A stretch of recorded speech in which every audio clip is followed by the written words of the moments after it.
नमस्कार दोस्तों। तो इस वीडियो में हम सीबीएसई की 10वीं कक्षा की किताब की प्रश्नावली 6.5 के प्रश्न क्रमांक 11, 12, 13 और 14 को हल करेंगे। प्रश्न क्रमांक 11 में हमें दिया है कि एक हवाई जहाज हवाई अड्डे से उत्तर की ओर 1000 किलोमीटर प्रति घंटे की चाल से उड़ता है। तो यहाँ पर आप देख सकते हैं कि मैंने दिशाएं जो है वो मार्क कर रखी हैं। हमेशा ही सीधे हाथ की तरफ में ईस्ट होता है या पूर्व होता है, और उसके विपरीत दिशा में वेस्ट या पश्चिम होता है, और ऊपर की दिशा में हमेशा नॉर्थ होता है और नीचे की दिशा में हमेशा ही साउथ होता है। कभी भी किसी भी मानचित्र पर या मैप पर जब आप दिशाएं या डायरेक्शंस दिखाते हैं तो वो हमेशा इसी प्रकार से दिखाई जाती हैं। तो मान लीजिए कि यहाँ पर हवाई अड्डा है और एक विमान जो है, एक हवाई जहाज जो है वो 1000 किलोमीटर प्रति घंटा की चाल से इस डायरेक्शन में उड़ रहा है। इसी समय एक अन्य हवाई जहाज उसी हवाई अड्डे से पश्चिम की ओर 1200 किलोमीटर प्रति घंटे की चाल से उड़ता है, और उसी समय में एक और हवाई जहाज ठीक यहीं से 1200 किलोमीटर प्रति घंटे की रफ्तार से इस दिशा में उड़ता है। 1 घंटा 30 मिनट बाद दोनों हवाई जहाजों के बीच की कितनी दूरी होगी? तो पहला हवाई जहाज जो है वो उड़ के यहाँ तक कहीं पहुंच रहा है मान लीजिए, और दूसरा हवाई जहाज जो है वो यहाँ से उड़ के यहाँ तक कहीं पर पहुंच रहा है। तो ये जो दूरी है ये इन दोनों हवाई जहाजों के बीच की दूरी होगी। तो मान लीजिए कि ये बिंदु O है और ये बिंदु A है, और ये वाला जो है वो बिंदु B है। और जब हमने स्पीड डिस्टेंस या गति और दूरी के फॉर्मूले पढ़े थे तो हमें मिला था कि गति बराबर होती है दूरी बटा समय के, या यहाँ से आप लिख सकते हैं कि दूरी बराबर होती है गति गुना समय के। समय यहाँ पर जो है वो 1 घंटा 30 मिनट या 1.5 घंटे के बराबर है, तो आप इसे 1 सही 1 बटा 2 या 2 एकम 2 धन 1 3 बटा 2 के रूप में लिख सकते हैं। तो ये 3 बटा 2 घंटे के बराबर हो जाएगा। तो जब हम दूरी OA की बात करते हैं तो OA बराबर होगा उस रास्ते पर चलने वाले विमान की गति जो कि 1000 किलोमीटर प्रति घंटे के बराबर है, गुणा 3 बटा 2। तो ये हो जाएगा 2 पंचे 10 और 2 शून्य या 1500 किलोमीटर के बराबर। और जब हम OB की बात करते हैं, इस मार्ग पर चलने वाले विमान की गति जो है वो 1200 किलोमीटर प्रति घंटा है, तो 1200 गुणा समय उतना ही है 3 बटा 2 घंटा। तो ये बराबर हो जाएगा 2 छंग 12 शून्य शून्य 6 या 18 या 1800 किलोमीटर के। तो ये जो दूरी है वो हमें मिली 1500 किलोमीटर और ये दूरी हमें मिली 1800 किलोमीटर। तो त्रिभुज ABO में आप पाइथागोरस थ्योरम का उपयोग कर सकते हैं, और यहाँ पर AB का वर्ग बराबर होगा OA का वर्ग प्लस OB के वर्ग के, या ये बराबर होगा 1500 का वर्ग प्लस 1800 के वर्ग के। 15 का वर्ग होता है 225, और 15 के बाद हमारे पास 2 शून्य है, और इसका जब हम वर्ग करेंगे तो हमें 4 शून्य मिलेंगे, प्लस 18 का वर्ग जो कि 324 के बराबर होता है, तो ये हो जाएगा 324 और उसके बाद 4 शून्य। तो ये बराबर हो जाएगा 5490000 के। और इसे आप लिख सकते हैं 9 गुना 100 गुना 100 गुना 61 के रूप में।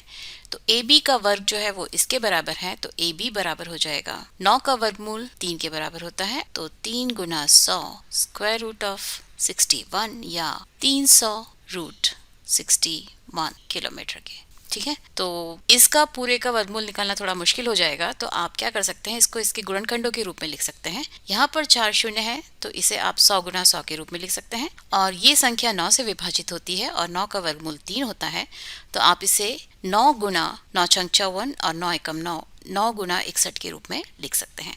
और फिर आप 9 का वर्गमूल 3 होता है और 100 गुना 100 का वर्गमूल 100 होता है, और 61 के वर्गमूल को आप लिख सकते हैं स्क्वायर रूट ऑफ 61, तो ये बराबर हो जाएगा 300 रूट 61 के। तो इस प्रकार से हम इन दोनों विमानों के बीच की दूरी को निकाल सकते हैं। अभी हम 12वें प्रश्न की तरफ चलते हैं, और 12वें प्रश्न में हमें दिया है कि 2 खंबे हैं जिनकी ऊंचाइयां 6 मीटर और 11 मीटर है तथा ये समतल भूमि पर खड़े हैं। यदि इनके निचले सिरों की दूरी 12 मीटर है तो इनके ऊपरी सिरों के बीच की दूरी ज्ञात कीजिए। तो ये हमारे पास 2 खंबे हैं जिसमें से इसकी ऊंचाई जो है वो 6 मीटर के बराबर है और इसकी ऊंचाई 11 मीटर के बराबर है। इनके निचले सिरों की दूरी जो है वो 12 मीटर के बराबर है, और हमें इनके ऊपरी सिरों की दूरी जो है वो ज्ञात करनी है।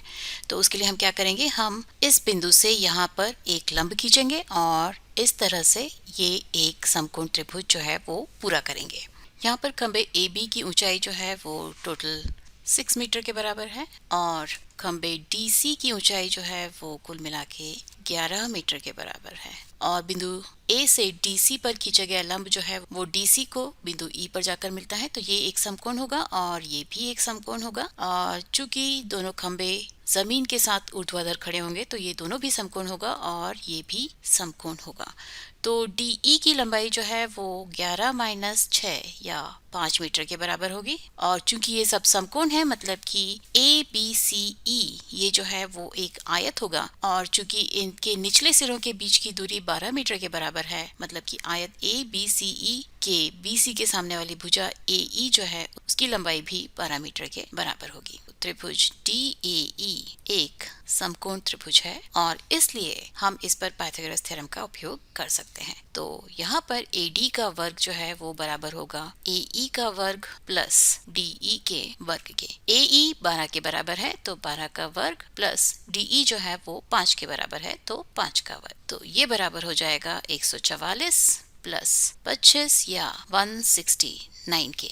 और 169 जो है वो 13 का वर्ग होता है मतलब कि AD बराबर हो जाएगा 13 मीटर के। तो ये हुआ 12वां प्रश्न और अभी हम 13वें प्रश्न की तरफ चलते हैं। 13वें प्रश्न में हमें दिया है कि एक त्रिभुज ABC जिसका कोण C समकोण है, ये 90 डिग्री के बराबर है। इसकी भुजाओं CA और CB पर क्रमशः बिंदु D और E स्थित हैं। सिद्ध कीजिए कि AE का वर्ग प्लस BD का वर्ग बराबर है AB का वर्ग प्लस DE के वर्ग के। तो यहाँ पर ये भुजाएं जो है AE, BD, AB और DE ये यहाँ पर नहीं बनी है तो हम इन्हें बना लेते हैं। हम AE बनाते हैं, BD बना लेते हैं और DE को भी बना लेते हैं। तो ये कुछ इस प्रकार से दिखेगा। तो यहाँ पर यदि हम बात करें AE के वर्ग की तो वो इस समकोण त्रिभुज का कर्ण है। तो AE का वर्ग जो है वो बराबर हो जाएगा AC वर्ग प्लस CE वर्ग के, क्योंकि त्रिभुज ACE एक समकोण त्रिभुज है। और उसी प्रकार से यदि हम बात करें BD के वर्ग की तो BD जो है वो इस त्रिभुज का विकर्ण है। तो यहाँ से आप लिख सकते हैं BD का वर्ग बराबर होगा BC के वर्ग प्लस DC के वर्ग के। इसे हम इक्वेशन 1 मान लेते हैं और इसे हम इक्वेशन नंबर 2 मान लेते हैं। तो यदि हम इक्वेशन 1 और 2 को जोड़ दें तो हमें मिलेगा AE का वर्ग प्लस BD का वर्ग ये बराबर हो जाएगा AC का वर्ग प्लस BC का वर्ग प्लस CE का वर्ग प्लस DC के वर्ग के। मैंने AC वर्ग BC वर्ग पहले लिखा है और फिर उसके बाद मैंने CE का वर्ग लिखा है और फिर DC का वर्ग लिखा है। तो यहाँ पर यदि हम देखें AC square plus BC square जो है वो इस समकोण त्रिभुज की दो समकोण बनाने वाली भुजाओं का वर्ग है और CE वर्ग और DC वर्ग जो है वो इस समकोण त्रिभुज के समकोण को बनाने वाली दो भुजाओं का वर्ग है। तो यहाँ से आप लिख सकते हैं कि AE का वर्ग प्लस BD का वर्ग बराबर होगा AC square plus BC square की जगह पर आप लिख सकते हैं AB स्क्वायर, क्योंकि पाइथागोरस थ्योरम में AB का वर्ग जो है वो AC के वर्ग और BC के वर्ग के योग के बराबर होगा। और उसी प्रकार से CE square plus DC square की जगह पर आप लिख सकते हैं DE स्क्वायर, क्योंकि त्रिभुज DCE में DE इसका कर्ण है और DC और CE समकोण को बनाने वाली दो भुजाएं हैं और यही जो है वो हमें यहाँ पर प्रूव करना था। और 14वें प्रश्न में हमें दिया है कि किसी त्रिभुज ABC के शीर्ष A से BC पर डाला गया लंब BC को बिंदु D पर इस प्रकार प्रतिच्छेद करता है कि DB बराबर है 3 गुना CD के। मतलब कि यदि ये इतना x के बराबर है, ये जो है यहाँ से यहाँ तक का वो 3x के बराबर, ठीक है। और हमें प्रूव करना है कि 2 गुना AB स्क्वायर बराबर है 2 गुना AC square plus BC square के। तो AD जो है वो BC पर लंबवत है, मतलब कि ये दोनों कोण जो है वो समकोण है। तो हमारे पास दो समकोण त्रिभुज हैं, त्रिभुज ABD और त्रिभुज ADC, दोनों ही जो है वे समकोण त्रिभुज है। तो त्रिभुज ABD की यदि हम बात करें तो इसमें AB का वर्ग बराबर होगा AD वर्ग प्लस BD वर्ग के और BD जो है वो 3x के बराबर है। तो इसे आप लिख सकते हैं AD का वर्ग प्लस 9x स्क्वायर के, क्योंकि BD की जगह पर यदि आप 3x लिखें और फिर उसका वर्ग निकालें तो आपको मिलेगा 9x स्क्वायर। और यहाँ से यदि आप AD का मान निकालें तो AD स्क्वायर बराबर हो जाएगा AB square minus 9x square के।